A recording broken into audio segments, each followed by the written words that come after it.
Langit Timur Tengah kembali mendidih, bukan oleh terik matahari, tapi oleh kilatan rudal yang menyayat malam seperti cambuk api. Konflik antara Iran dan Israel tak lagi berselimut ancaman samar atau debat di meja diplomasi, melainkan menjelma badai nyata yang menyambar ribuan nyawa dalam hitungan hari. Titik kulminasi terjadi saat Israel memberondong fasilitas militer dan nuklir Iran lewat serangan udara presisi, mengklaim sebagai langkah pencegahan atas program nuklir yang mereka nilai sebagai ancaman regional. Sebagai balasan, Iran tidak tinggal diam. Ratusan rudal balistik dan drone dilepaskan serempak menuju jantung-jantung vital Israel. Dalam 2 pekan penuh ledakan dan ratapan, ribuan jiwa, militer dan sipil, terhitung sebagai korban perang yang tak dimulai oleh rakyat, tapi harus dibayar oleh mereka. Amerika Serikat segera menunjukkan wajahnya di balik selubung dukungan penuh pada Israel. Bahkan ikut meluncurkan operasi terbatas ke dalam wilayah Iran, menargetkan fasilitas nuklir bawah tanah, seperti Natanz dan Fordo, dengan bom bunker buster yang ditanam dengan kehati-hatian iblis. Hantaman tersebut disebut-sebut telah merusak signifikan kemampuan nuklir Iran, dan menundanya setidaknya 2 tahun, meski tak ada jaminan bahwa reruntuhan tak menyimpan dendam yang lebih keras. Iran menggugat balik, menyebut aksi tersebut bukan hanya pelanggaran hukum internasional, tapi juga penghinaan terhadap kedaulatan dan harga diri bangsa Persia. Saat dunia mulai gemetar akan kemungkinan perang besar di Timur Tengah, gencatan senjata akhirnya diumumkan pada 24 Juni 2025. Namun yang padam hanya suara ledakan, bukan bara dendam. Sebagai bentuk protes, Iran mengumumkan penarikan diri dari kerjasama dengan Badan Energi Atom Internasional, memicu kekhawatiran global bahwa pengayaan nuklir akan dilanjutkan secara senyap di balik tembok beton dan kerahasiaan. Di dalam negeri, situasi makin mencekam. Pemerintah Iran memperketat kontrol, menangkap ratusan orang atas tuduhan bekerja sama dengan musuh asing, atau menyebarkan kabar yang merugikan negara. Organisasi HAM menggugat, tapi suaranya tenggelam dalam jeritan yang tak sempat terekam kamera. Sementara itu, Israel tetap dalam status siaga tinggi, matanya tak berkedip memantau langit utara, khawatir akan serangan susulan dari Iran atau sekutu bayangannya seperti Hizbullah di Lebanon. Amerika bahkan memperkuat komitmen, menyatakan siap mengirim bom pemecah bunker tambahan dan pesawat pembom strategis jika Iran kembali menunjukkan gelagat mengaktifkan program senjata nuklir. Di permukaan perang berhenti, tapi tensi ibarat busur yang terus ditarik tanpa henti. Di balik semua ini, nama Rusia perlahan mencuat. Kremlin tak hanya memantau, mereka merespons dengan gaya khasnya, tenang, menghitung, tapi mematikan jika dipicu. Presiden Vladimir Putin menyebut konflik ini sebagai hasil dari kebijakan jila Barat, dan memperingatkan dunia bahwa Rusia tidak akan tinggal diam jika eskalasi melampaui batas. Tidak seperti AS yang terjun langsung membela Israel, Moskow memilih jalur samar, berperan dalam bayang-bayang, namun dampaknya terasa nyata. Kerjasama strategis antara Iran dan Rusia bukan hal baru. Awal tahun ini, kedua negara menandatangani perjanjian jangka panjang yang memperkuat pertukaran militer, intelijen, dan logistik. Dalam sepekan terakhir, setidaknya 2 pesawat kargo militer Rusia terpantau mendarat di Teheran, memicu spekulasi bahwa bantuan komponen drone, sistem navigasi rudal, dan alat pengacau sinyal sedang dikirim melalui jalur semi-legal yang berada di zona abu-abu hukum internasional. Secara resmi, Kremlin tidak mengakui, tapi suara-suara dari dalam seperti mantan Presiden Dmitry Medvedev justru terang-terangan menyatakan bahwa setiap rudal yang menghantam Tel Aviv adalah simbol perlawanan terhadap tatanan dunia yang timpang. Media independen menyorot bahwa kerjasama ini bukan sebatas teknis, melainkan transfer teknologi mendalam. Iran menjadi basis produksi alternatif bagi sistem drone Rusia, sekaligus kunci cadangan bagi kekuatan Eurasia untuk melawan dominasi NATO dan sekutu baratnya.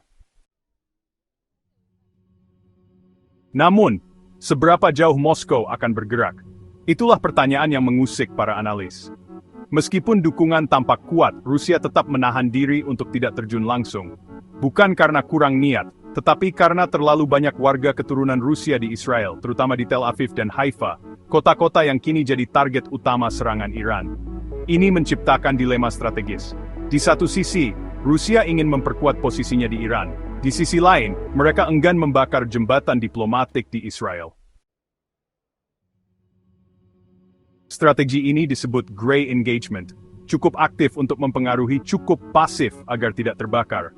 Bahkan saat menawarkan sistem pertahanan tambahan, Iran menolaknya karena menganggap bantuan Rusia terlalu bersyarat dan tidak sesuai kebutuhan taktis di medan tempur. Fakta lainnya, perjanjian pertahanan Rusia-Iran bersifat terbatas, hanya akan diaktifkan jika salah satu pihak menghadapi ancaman eksistensial dari kekuatan besar. Serangan Israel belum masuk dalam kategori itu, bagi Moskow. Tapi semua ini berubah ketika rudal balistik Iran, Khorramshahr 4, ikut bicara. Ini bukan rudal biasa, melainkan makhluk buas dari era baru. Dengan jangkauan lebih dari 2.000 km dan hulu ledak seberat 1 ton, rudal ini tidak hanya menggedor pintu Israel, tapi juga menghancurkan mitos Iron Dome yang selama ini dielu-elukan dunia. Teknologi MRV, atau Maneuverable Reentry Vehicle, yang dimilikinya membuat rudal ini dapat bermanuver saat mendekati target, menghindari intersepsi dengan lincah seperti penari maut di angkasa. Saat Khorramshahr 4 diluncurkan, bukan hanya suara dentuman yang terdengar, tapi juga bunyi pecahnya ilusi kekebalan Israel. Rudal ini menembus pertahanan berlapis Israel dan menghantam wilayah strategis, dari pelabuhan Haifa yang terbakar, hingga Tel Aviv yang mengalami gangguan listrik dan komunikasi. Semua dilakukan langsung oleh Iran, bukan lagi lewat tangan-tangan proksi seperti Hizbullah atau Houthi. Dufsin Yunan kini berbeda bertarung de Glanga Gautama. Operasi True Promise bukan sekadar slogan, tapi janji yang ditunaikan dengan ledakan dan keberanian. Ini bukan hanya soal kekuatan rudal, tapi soal pesan, Iran tidak akan lagi bermain defensif. Mereka menyerang untuk menunjukkan bahwa mereka sanggup, bahkan tanpa senjata nuklir.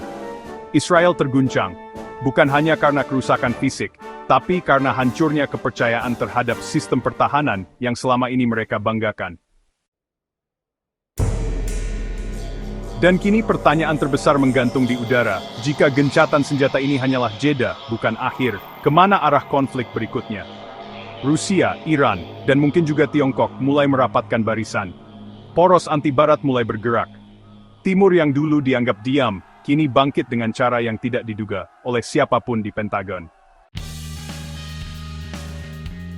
Saat Iron Dome dan David Sling kelimpungan menghadapi hujan rudal dari timur, bukan hanya sistemnya yang roboh, tapi juga kepercayaan rakyat yang selama ini mengandalkan langit sebagai pelindung terakhir.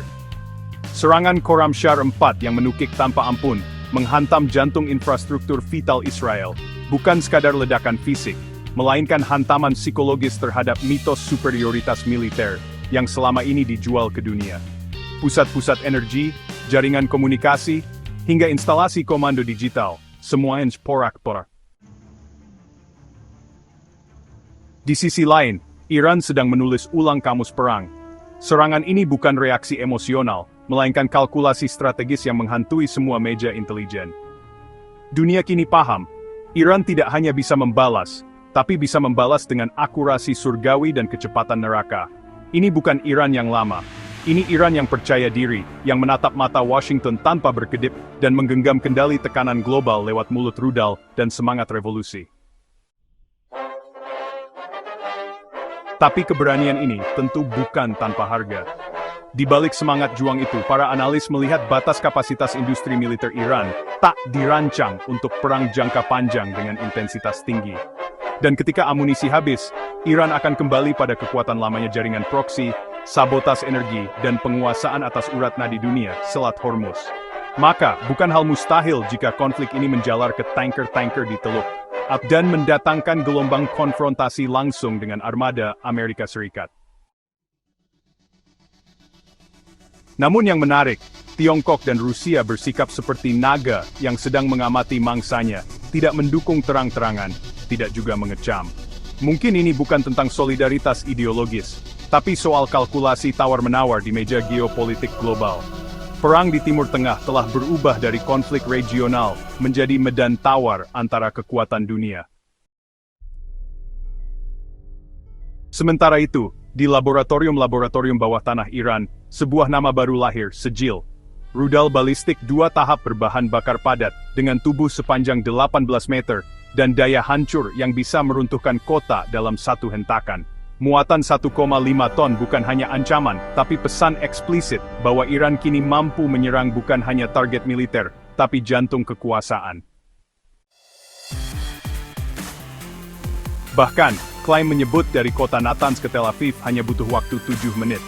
Jika itu benar, berarti rudal ini melaju lebih dari 13.000 km per jam, nyaris 11 kali kecepatan suara. Saat radar masih membaca siluetnya, rudal ini sudah mengunci, menukik dan menghancurkan. Iran tidak bermain-main. Sejil bukan hanya rudal, ia adalah simbol. Dan saat juru bicara IRGC menyebut Khorramshahr 4 sebagai jawaban atas serangan musuh, dunia terdiam. Ini bukan sekadar balasan, ini adalah pesan bahwa eskalasi punya harga. Rudal-rudal ini bukan buatan sembarangan. Khorramshahr 4, meski diklaim asli Iran, menyimpan DNA Korea Utara, warisan dari rudal BM-25 Hwasong-10. Awalnya dirancang menjangkau 2.500 km, tapi Iran sengaja memangkasnya jadi 2.000 km. Mengapa? Untuk menebar teror cukup dalam radius regional tanpa membuat Eropa panik total. Tapi siapa sangka, rudal ini mampu menampung hulu ledak pecahan dengan total 80 target. Sekali tembak, Khorramshahr 4 bisa menjatuhkan 1.800 kg kematian dari langit. 40 rudal berarti lebih dari 3.000 hulu ledak serempak. Ini bukan lagi perang rudal. Ini hujan meteor yang diatur oleh tangan manusia.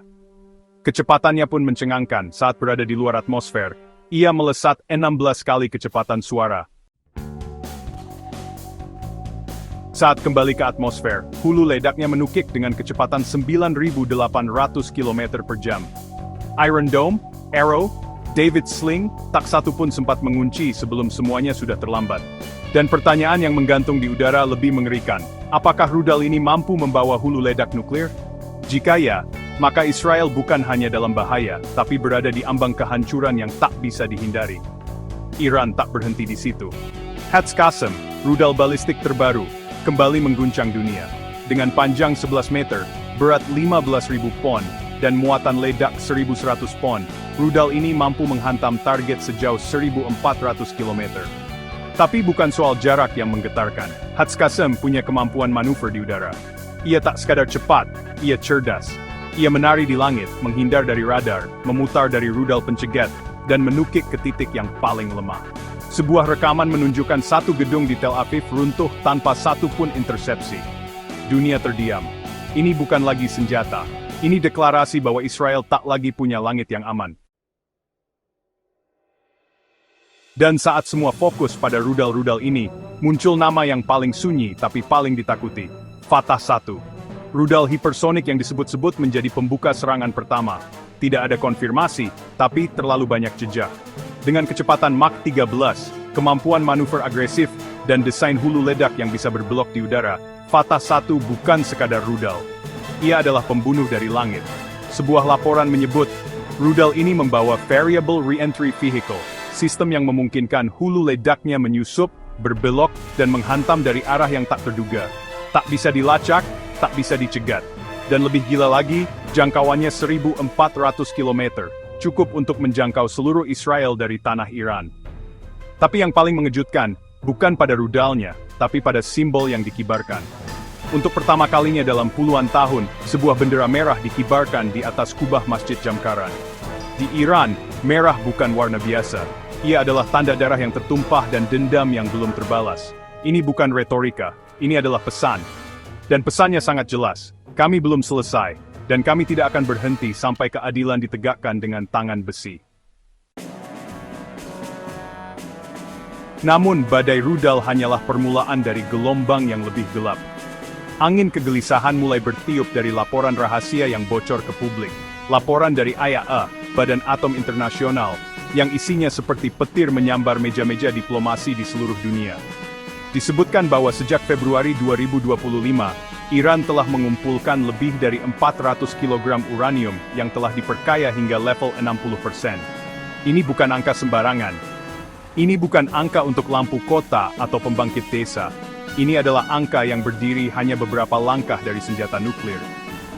Jika 90% adalah ambang kehancuran, maka Iran kini berdiri di tepi jurang itu dengan mata terbuka dan tangan mengepal.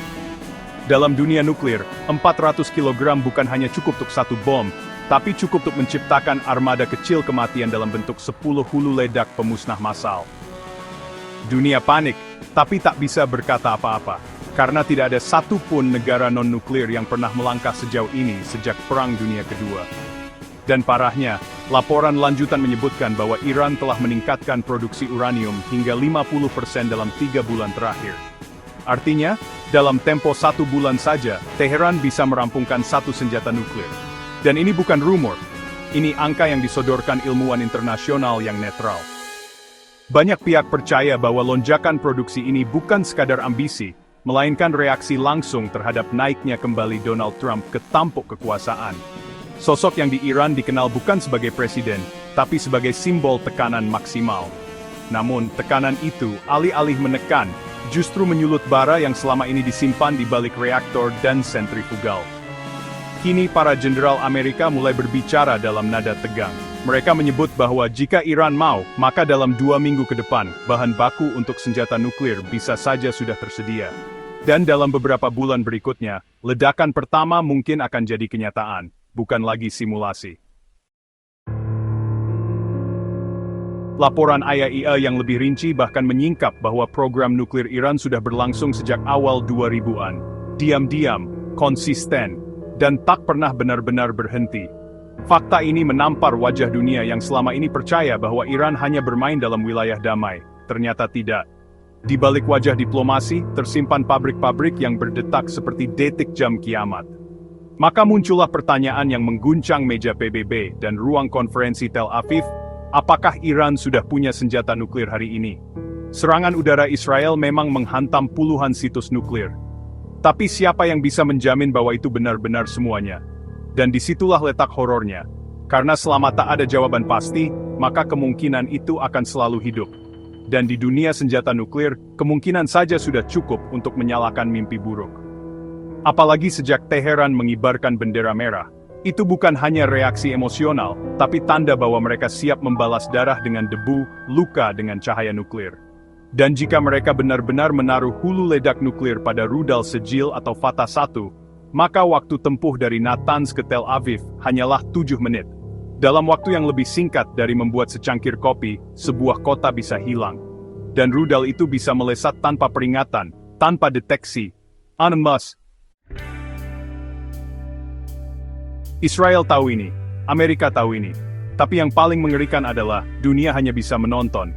Karena sanksi tak lagi menggigit, diplomasi tak lagi digubris, dan perang terbuka hanya tinggal satu provokasi lagi untuk jadi kenyataan. Maka ketika para pemimpin dunia menyebut Iran sebagai ancaman eksistensial, itu bukan karena paranoia, tapi karena hitungannya nyata. Senjata itu mungkin belum ada di parade militer, tapi blueprintnya sudah ada, uraniumnya sudah diperkaya. Dan rudalnya sudah siap terbang. Kini dunia hanya berharap agar perang nuklir tetap jadi bagian dari film, bukan berita utama. Tapi, ya, dengan tiap hari yang berlalu, dan tiap sentrifugal yang terus berputar di Natanz dan Fordow, mimpi buruk itu semakin dekat. Dan jika hari itu datang, maka tidak akan ada pemenang.